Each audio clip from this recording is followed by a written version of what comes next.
Hi guys, it's Melanie again.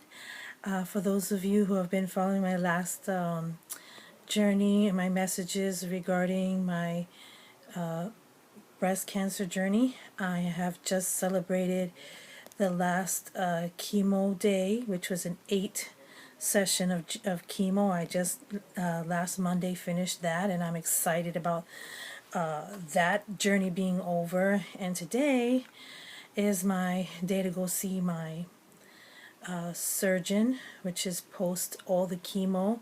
Now I have to go see my surgeon and see what they think will happen, maybe how they will choose to do surgery. I have to be honest when I say that I'm very apprehensive because I had a post mammogram and I wasn't too excited about what I heard. They told me that they had seen some more calcification, and that kind of left some raised eyebrows on my point of view regarding that.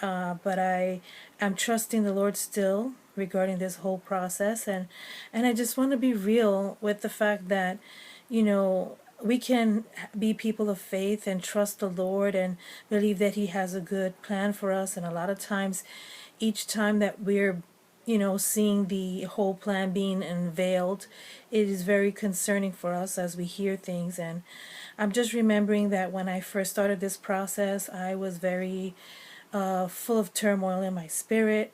Really just wanted it us to go all away. I wanted God just to, by one swoop, take it away and never ever see or hear of it or even have to go through the process.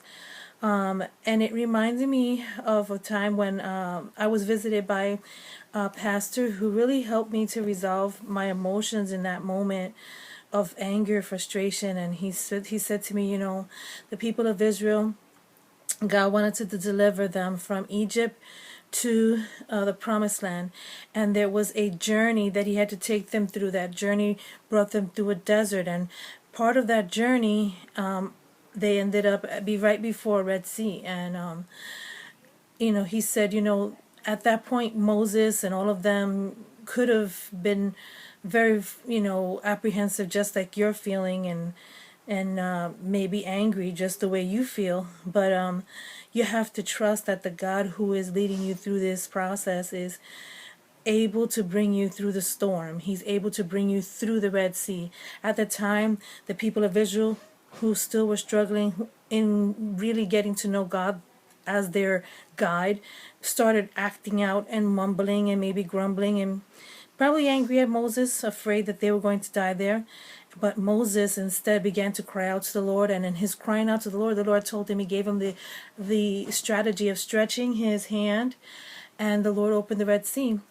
And with that, it just reminded me of how, in the midst of our trials, we want God to just wipe it away. We're angry. We're saying, why are you bringing us here? Why did you bring us to this desert? Why do you allow the enemy to be coming behind us?